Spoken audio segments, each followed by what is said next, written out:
자, 그러면 이번 시간에는 NH투자증권의 김병현 이사님과 함께 지금 우리나라 국내적으로 보면 헌재 결정 이후에 시장 어떻게 될 건가? 요거 이제 이슈가 하나 있을 거고요. 네. 또 트럼프의 이 관세 전쟁, 요것도 이제 우리 시장에 미치는 영향이 굉장히 클 텐데 그거 어떻게 보시는지 그거 한번 여쭤보도록 하겠습니다. 김병현 이사님, 어서 오십시오. 어서 오세요. 네, 반갑습니다. 자, 지금 하여튼 우리나라 내부에 그리고 이제 글로벌하게 있는 큰 이슈가 이제 두 개가 있잖아요. 네네. 이제 우리나라 이슈는 일단은 일단락은 된 거죠. 그렇죠. 예, 그래서 요 이후로는 우리 시장에는 그렇게 마이너스로 역할을 할 것 같진 않은데 요 부분은 혹시 어떻게 보십니까?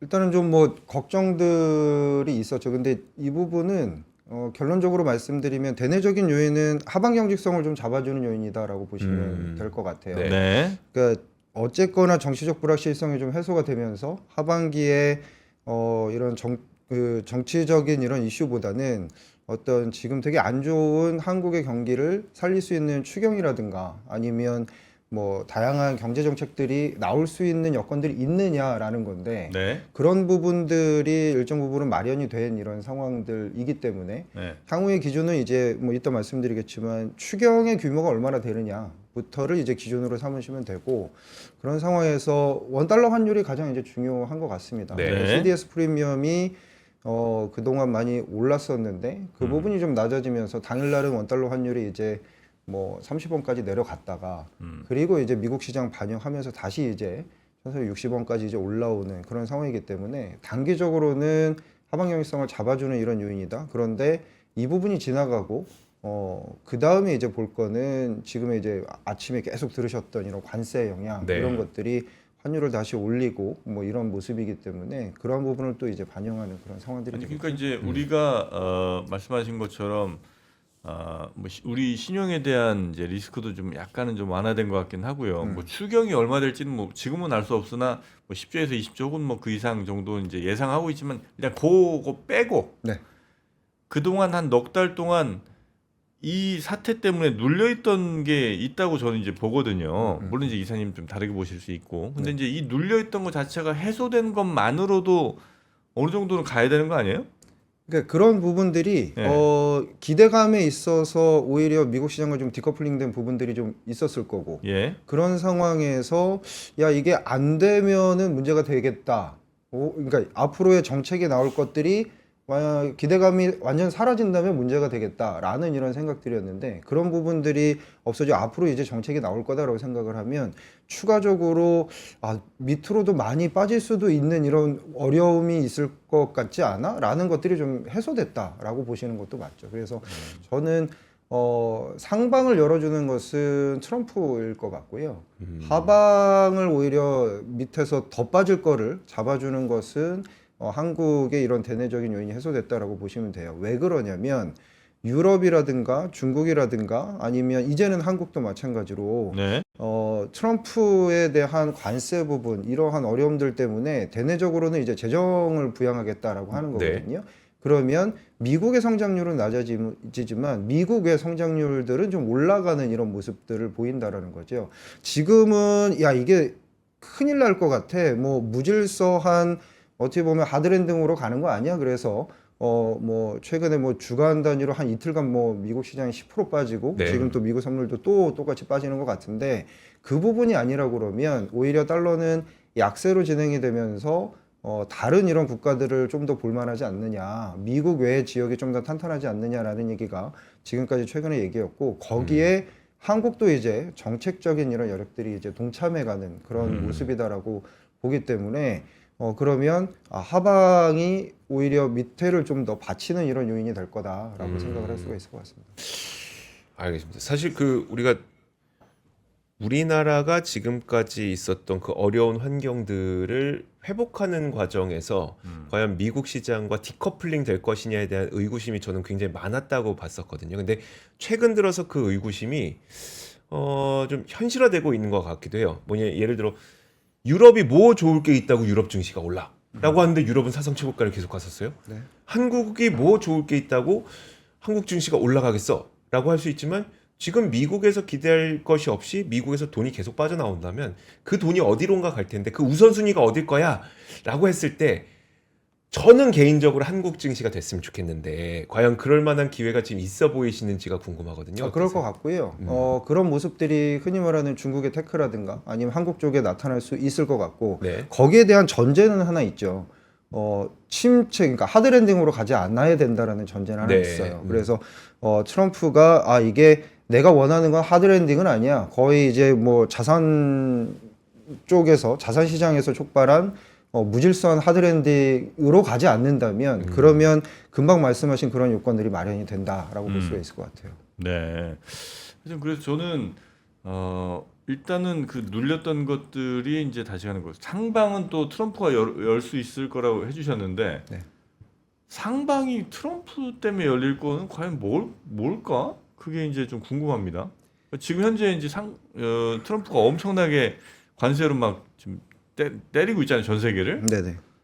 이걸 안 하면 그게 상방이 열리는 건지 아니면 대기하고 있는 정책들이 있잖아요. 트럼프가 갖고 있는 뭐 감세라든가 금융규제 완화라든가 예? 그 이후에 그런 정책들이 이제 지금은 완전히 관세 때문에 힘들어하는데 그 상방이라는 건 미국 주식들의 상방? 아니 글로벌에 대한 이런 하드랜딩 즉 경기 침체에 대한 우려를 일단 덜어주고 예?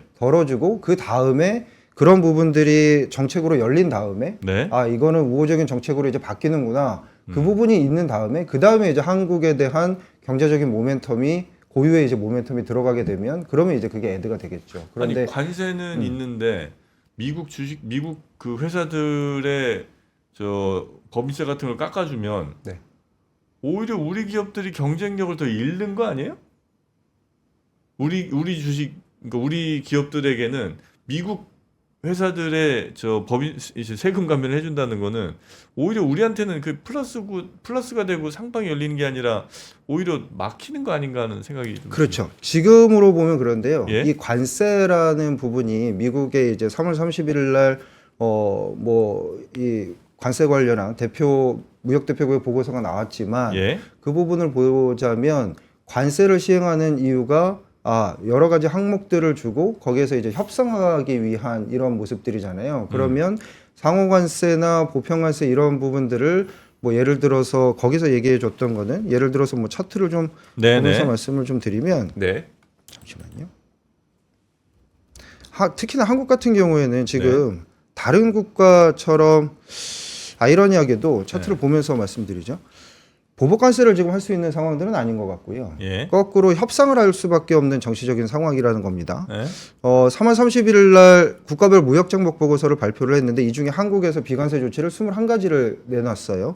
그러면서 얘기를 하는 게 뭐 국방에 대해서 뭐 무기 사달라는 거죠. 그리고 제약의료기기 산업 인증 정책에서 우리 쪽도 좀 들어가게 해달라는 거고, 뭐 자동차 배기가스 산업 규제 같은 거 좀 열어달라는 거고, 쇠고기 수입을 해달라는 거고, 뭐 흔히 말하는 한국의 이제 방송 기업들 지분율 제한이 있는데 이런 것 좀 열어달라는 거고, 뭐 이러한 이제 얘기들이 있습니다. 네. 그러니까 트럼프가 직접적으로 원하는 게 결국에는 하드랜딩에 대한 부분들을 원하는 거냐, 상호관세를 때리고 계속 보편관세를 때려서 관세 부분에 대해서 다른 국가에 피해를 주고 뭐 미국도 같이 피해를 보겠죠. 그런 네. 부분을 원하는 거냐, 아니면 이런 부분들에 있어서 자기네들의 이제 무역 적자를 좀 해소하고 흔히 말해서 미국산을 좀 사주면 이런 부분들을 이제 원활하게 돌아가게 되는 거냐라고 봤을 때 관세는 남아 있고 한국 기업들만 피해를 봐, 그리고 미국 기업들의 법인세는 깎아줘, 이렇게 이제 단순하게 보시기보다는 향후에 지나가는 이런 상황들이 오히려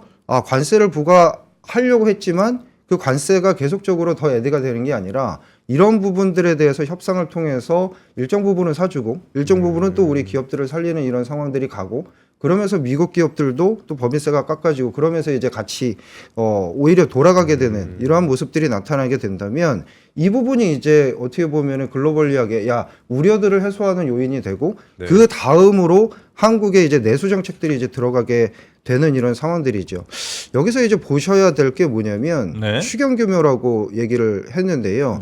기재부가 4월에 10조 원 규모의 1차 추경 실행 계획을 발표했습니다. 지금 현재 뭐 야당 쪽에서도 얘기를 하지만 예산안을 많이 깎아놨기 때문에 10조 원 정도로는 사실은 그렇게 한국의 뭐 경기를 부양시킬 수 있는 이러한 능력들은 없을 거예요. 네. 저희가 봤을 때는 20조 원을 허들로 봐야 될 것 같은데 20조 원 이상, 지금 한 35조 원까지 얘기가 나오지 않습니까? 네. 20조 원 이상의 35조 원 추경이 있다. 그리고 여기에서 뭐 정당별 성격으로 정책들이 나올 것 같지는 않아요. 지금 현재 한국의 이런 상황들을 생각을 해보면 오히려 건설부터 시작해서 네. 동시다발적인 소비까지 같이 얘기들이 나오지 않을까라는 생각이 듭니다. 그렇게 본다면 실질적으로 뭐 세제 금융까지 다 이렇게 나오게 된다라고 보면 이런 부분들이 이제 앞으로는 이슈화가 되는 이런 상황들이 있겠죠. 그러면 향후 60일간 대선 레이스가 지나가고 그리고 이제 뭐 어떻게 될지 모르겠지만 신정부가 이제 들어오게 되는 이런 상황에서 이런 부분들이 이제 모멘텀이 하반기에는 충분히 될 거다라고 생각을 합니다. 네. 그러니까 아까 약간 오해를 하셨던 부분이 네. 트럼프가 상방을 열어줄 거야라는 이런 부분들이 네. 트럼프가 오히려 하방을 막아주고 한국의 고유 영역들이 한국을 더 부스팅하지 않느냐.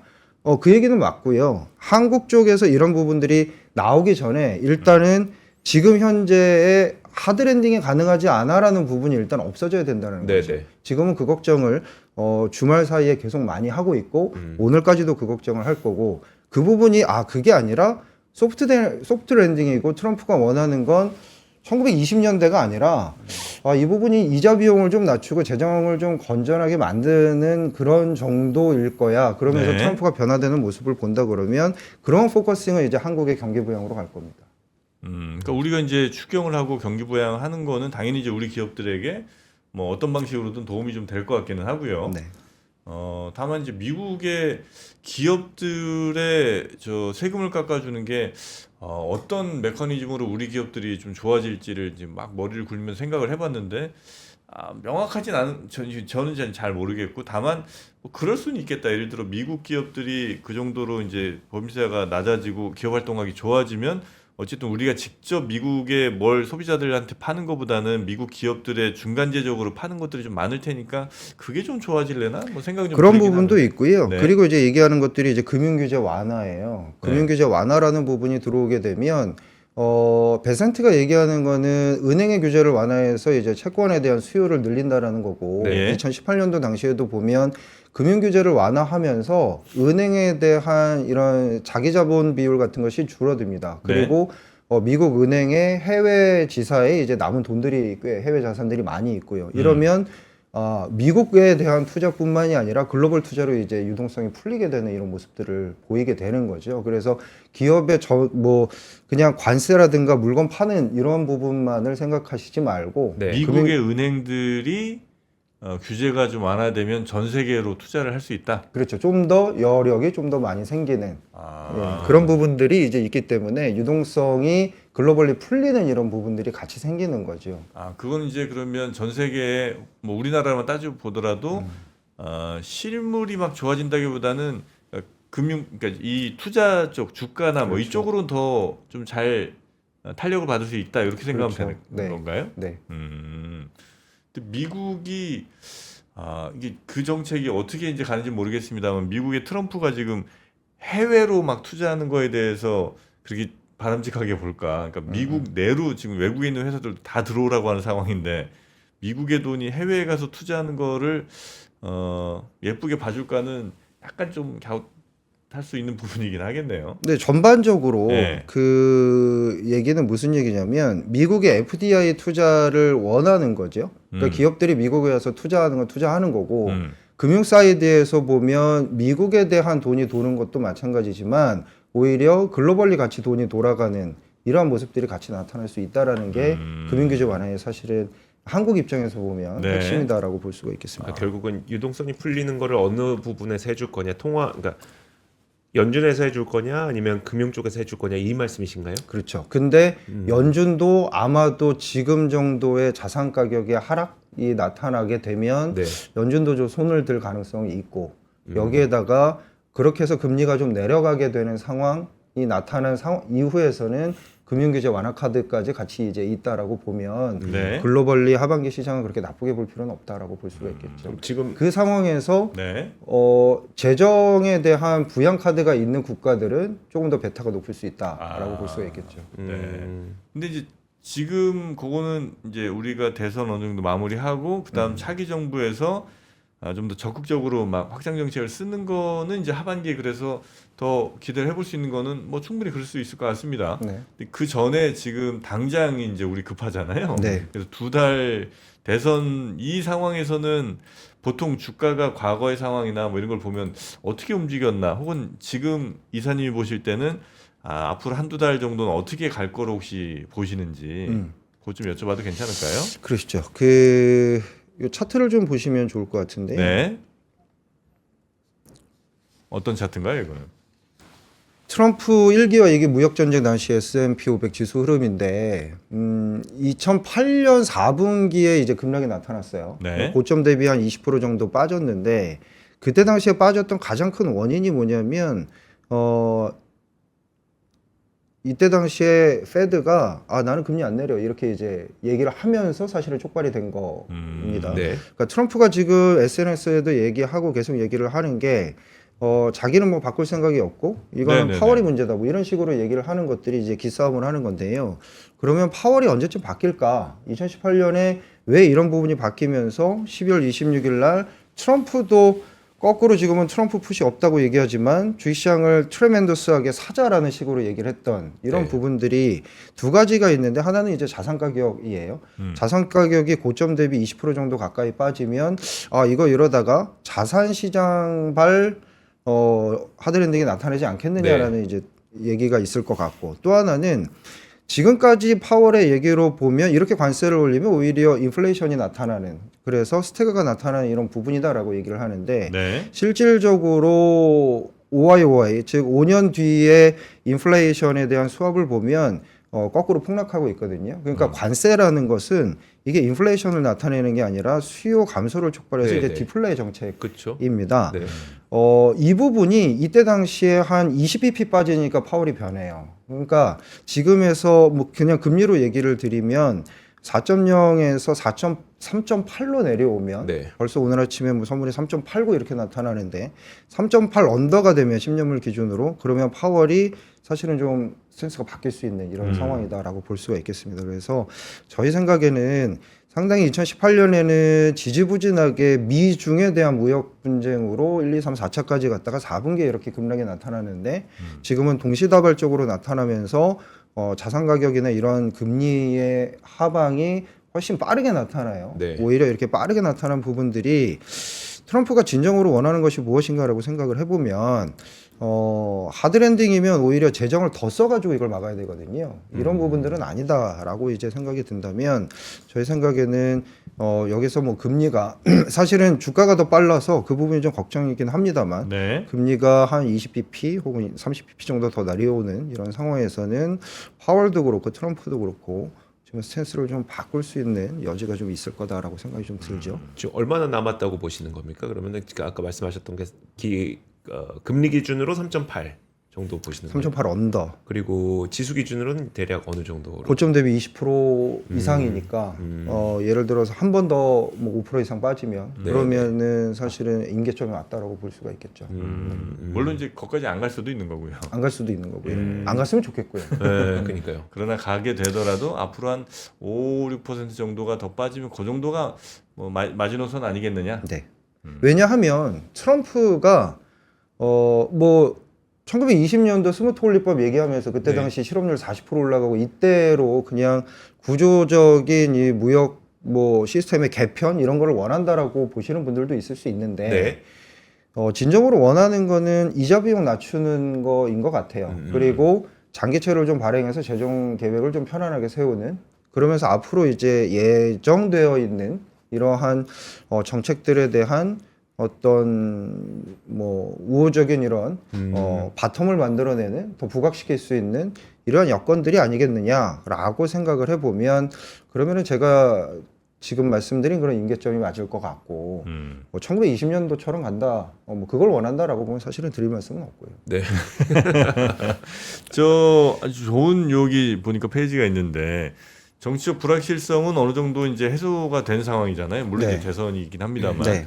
그래서 앞으로 지금 이제 앞으로 한 두세 달 정도의 섹터별로 이런 이후로 이 섹터는 이렇게 아마 가지 않겠느냐는 예상 전망을 좀 해주신 게 있어서 네. 그거 한번 보면 좀 투자하시는 분들이 조금 도움이 좀 많이 되지 않을까 싶습니다. 한 네 가지 정도로 구분을 해봤습니다. 그러니까 네. 정책이 변화할 것 같아요. 정책이 변화할 것 같은데 기존에는 뭐 전방위적으로 경기를 살리겠다라는 부분은 없었고 네. 기존에 이제 생각하시는 이제 독자들의 생각들은 정당의 색깔을 되게 세게 가져갈 거다. 그러니까 뭐 예를 들어서 기존에 지금 야당 같은 경우에는 뭐 어떤 뭐 소상공인 지원이라든가 전국민 뭐 25만 원 지원금 뭐 이런 식의 이제 정책들 흔히 말하는 소비 쿠폰이나 이런 쪽만 이제 생각을 하시는데 저희 생각에는 어떤 정부가 들어서든지 간에 지금 숫자가 상당히 이제 나빠져 있으니까 건설부터 시작해서 소비까지 전방위적으로 확산이 될 거다라고 이제 생각이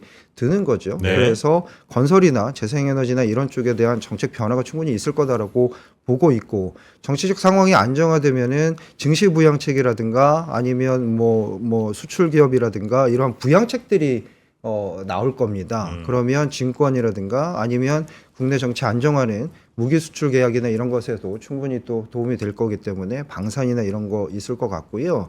중국 쪽에 대한 스탠스가 어떤 정부가 들었을지는 뭐 아직까지 제가 뭐 말씀을 드릴 수는 없겠지만 그렇게 나쁘지는 않을 것 같아요. 그래서 한한령 해제 가능성 같이 들어올 수 있을 것 같고 이 부분은 뭐 지금 현재 우려하는 관세나 이런 부분들에 대해서는 좀 비껴 있는 어떻게 보면 무관한 이런 업종이니까 이런 부분도 같이 이제 들어가실 수가 있겠고 그러면서 이제 금요일 날 시장을 보면 경기 네. 회복 정책에 대한 기대로 인해서 네. 저밸류에 있고 그동안 별로 성과가 좋지 않았던 흔히 말하는 내수가 가장 힘들잖아요. 네. 그래서 이 내수 쪽에 대한 정책 기대감이 가장 크게 이제 발현이 되면서 내수 업종 뭐 이런 것들이 뭐 꽤 올라갔다라고 보실 수도 있는데 바닥권에서 보면 네. 장기 차트로 보면 별로 시작도 안 했다라고 볼 수가 있겠죠. 그래요? 네. 근데 유통이나 음식료 이쪽은 이게 뭐 내수 좀 살린다고 이게 사나인지 생각이 좀 들긴 하거든요. 이걸 장기적으로 본다면요, 네. 뭐 한국의 뭐 저출산, 고령화, 네. 뭐 구조적인 문제 이렇게 얘기를 하시면 답이 없고요. 네. 주가는 그렇지 않습니다. 아. 예, 주가는 일단 정책에 대한 모멘텀이나 이런 것들로 먼저 이제 움직이게 되고 거기서 숫자가 얼마나 세게 나오느냐 이런 부분이 아니라 주가를 월봉으로 띄워놓고 보면 장기 시계열로 보면 상당히 바닥권에서 지금 움직이고 있는 이런 상황들이기 때문에 주가 측면과 뭐 구조적인 변화 이런 측면을 좀 나눠서 생각을 해보시는 것이 저는 좋겠다라고 생각이 들어요. 물론 이제 장기적으로 진짜 장기적으로 보자면 사실 이 업종들도 뭐 쉽지 않은데 네. 그러나 이제 단기적으로 중단기적으로 보자면 어쨌든 이런 정책이나 뭐 이런 것들이 이제 들어오게 되면 먼저 영향을 받고 반짝 할 수는 있으니까 뭐 그런 걸 좀 그 부분이 생각보다는 길게 나타날 수 그래요? 있을 거예요. 네. 왜냐하면 워낙에 힘들잖아요. 예. 워낙에 힘든 상황에서 정책이 들어오는 이런 상황들이니까 그 부분은 충분히 이미 뭐 판결 나기 전부터 네. 사실은 내수주는 움직이기는 했고 당일날도 꽤 많이 움직였는데 앞으로의 이런 주식은 사실은 기대감이지 않습니까? 네네네. 기대감이 계속적으로 하반기에 나타나는 한 이쪽의 주식을 나쁘게 볼 필요는 없는 이런 상황들이라고 볼 수가 있을 것 같습니다. 네, 이 섹터별로 이렇게 정리를 좀 해주셔서 해당 섹터를 투자하시는 분들이나 아니면 이렇게 고민을 하시는 분들께는 좀 도움이 많이 될 것 같다 네. 생각이 좀 들긴 합니다. 그래서 정책 변화 혹은 정치적 상황의 안전화, 리스크가 이제 해지가 된 그런 상황, 또 한한령 해제 가능성, 경기 회복 정책에 대한 기대 이런 것들에 따른 여러 섹터들 정리해 주신 내용이 있으니까 이걸 한번 잘 참고해서 투자에 좀 도움을 받으시면 좋겠다. 네. 이런 생각이 좀 듭니다. 자, 오늘 시간이 조금 더 많았으면 더 많은 말씀 좀 들었을 텐데 오늘 또 장이 또 바로 지금 이제 시작을 해갖고 오늘 보셔야죠. 시작이 워낙 걱정이 많잖아요. 그렇습니다. 오늘은 빠지겠죠 어쨌든. 일단은 미국 시장 워낙 빠졌으니까 한 10% 지금 뭐 양화 선물을 보면요. 네. MSCI 코리아는 한 3% 정도 빠졌고 그 다음에 돌아가는 것은 이제 플러스가 좀 나긴 했는데 그래서 3% 정도 미국 시장처럼 5% 정도는 아닐 것 같고요. 미국보다 조금 낮은. 네. 그런데 지금 미선물이 또 빠지고 있잖아요. 네. 예. 그러고 있으니까 약간의 시작은 조금 빠져서 시작을 하면서 이번 주에는 아마 한국의 뭐 당일날은 선고나기 전에는 올랐다가 오히려 판결이 나면서 또 다시 빠지는 이런 모습을 보였는데 한국의 입장에서는 이번 주에 이제 한국의 고유 모멘텀도 같이 또 반영하는 주가 또 될 겁니다. 그래서 네. 그 두 개 부분이 이제 상쇄되는 이런 모습들이 나타날 거다라고 생각합니다. 물론 뭐 빠져서 시작할 거고 쉽지는 네. 않은 이런 상황들이겠지만 완전히 이제 뭐 크게 급락을 하는 이런 모습들보다는 조금은 이제 바닥을 좀 잡아가는 이런 모습들이 있지 않겠느냐라는 이런 말씀에서 네. 고유 모멘텀이나 이런 거는 좀 하방 경직성이 있는 이런 요인이다라고 말씀을 드렸던 겁니다. 알겠습니다. 자, 오늘 저희와 함께 해주신 분은요, NH투자증권의 김병현 이사님이었고요. 다음 기회에 또 뵙고 더 말씀 많이 듣겠습니다. 고맙습니다. 감사합니다. 네. 네.